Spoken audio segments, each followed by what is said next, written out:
Welcome to our trading channel. This is Jenny from peakbinaryoption.com.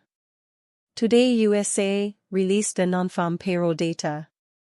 Our system indicator, the chance for a dump on USD JPY, is above 85%. So I placed the short position before the news release. No system is 100% accurate. We also lost trades yesterday on the UK news. But you can make money in long run if you trade news from the perspective of statistics and probability. I will hold them till expiry because the chance to lose is near zero.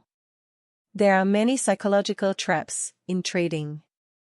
You need to identify them and mistakes made before. Then you can improve the results. If you have any question, feel free to contact our team via email or Skype.